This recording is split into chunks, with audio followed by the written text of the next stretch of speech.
Bismillahirrahmanirrahim. Assalamualaikum warahmatullahi wabarakatuh. Nama saya Lianti, saya mahasiswi Pancasakti Bekasi. Di sini saya akan menerangkan tentang mindfulness menurut pemahaman saya.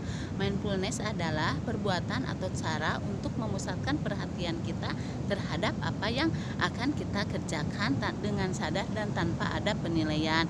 Mindfulness ini bisa menenangkan pikiran, bisa mengobati stres, bisa mengobati kegelisahan, juga bisa mengobati rasa kesepian, bahkan bisa juga mengobati hubungan antara suami istri. Nah, cara mindfulness itu bisa dilakukan seperti yang saya lakukan sebelum saya membuka video ini ya, dengan cara narik napas dan menghembuskan napas ya. Nah, bisa dengan cara itu, kemudian bisa meditasi ya, itu mindfulness. Dan mindfulness ini juga bisa dilakukan dalam pekerjaan kita sehari-hari ya, seperti kita makan kan dalam sarapan pagi ya, ini biasanya dalam sarapan pagi kita biasanya terburu-buru karena takut kesiangan atau takut ketinggalan mobil atau apalah ya. Padahal kalau kita melakukannya dengan mindfulness itu, bahwa kita sarapan pagi itu adalah energi buat kita melakukan aktivitas ya. Kita resapi makan kita ya, insya Allah nanti dalam melakukan aktivitas itu akan berhasil dengan menyenangkan. Nah itu ya, kemudian di dalam beribadah juga sama ya, kan dalam ibadah itu dalam sehari sholat kita itu kan 5 kali, itu yang wajibnya ditambah yang sunnah-sunnah ya. Kalau kita menggunakan mindfulness itu akan meningkatkan kehusuan kita, apalagi beribadah itu sudah jelas ya, bahwa yang banyak berzikir kepada Allah itu akan menenangkan hati, apalagi ditambah dengan mindfulness. Insya Allah hati akan tenang, pikiran juga akan bersih.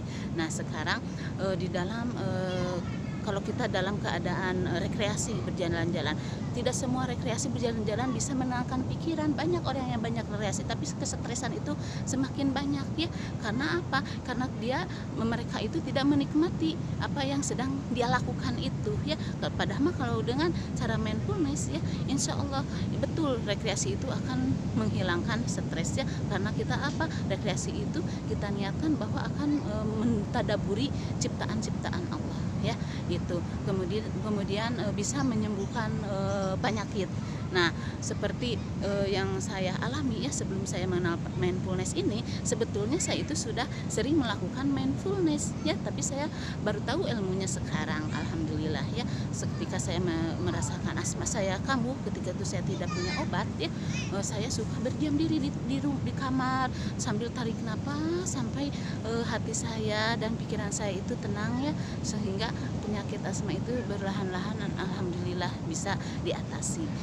Kemudian ketika saya mau melahirkan, waktu itu melahirkan 8 tahun ke belakang ya, saya itu sangat beresiko sekali karena darah tinggi saya sangat tinggi sekali, hampir 300/200, dan asma lagi kambuh, ada plek jantung ya, itu saya ditangani oleh 4 dokter. Tapi alhamdulillah karena saya berpusat pikiran saya bahwa saya harus melahirkan dengan selamat. Saya tidak memikirkan penyakit saya apa-apa, tidak, tapi saya harus melahirkan dengan pertolongan Allah Subhanahu wa taala. Alhamdulillah saya selamat dan bayi saya juga selamat. Nah itu mungkin tentang mindfulness menurut saya ya, menurut pengalaman saya juga.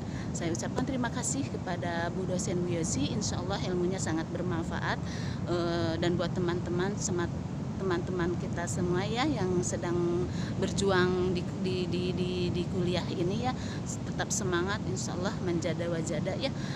Kita pusatkan perhatian kita bahwa kita adalah sekarang sedang melakukan kuliah ini untuk apa? Untuk penambahan ilmu kita agar kita lebih baik dalam berperilaku, cara mengajar kita lebih baik ya. Itu tujuan kita, itu untuk memperbaiki diri ya, untuk meningkatkan kualitas hidup kita. Terima kasih. Wassalamualaikum warahmatullahi wabarakatuh.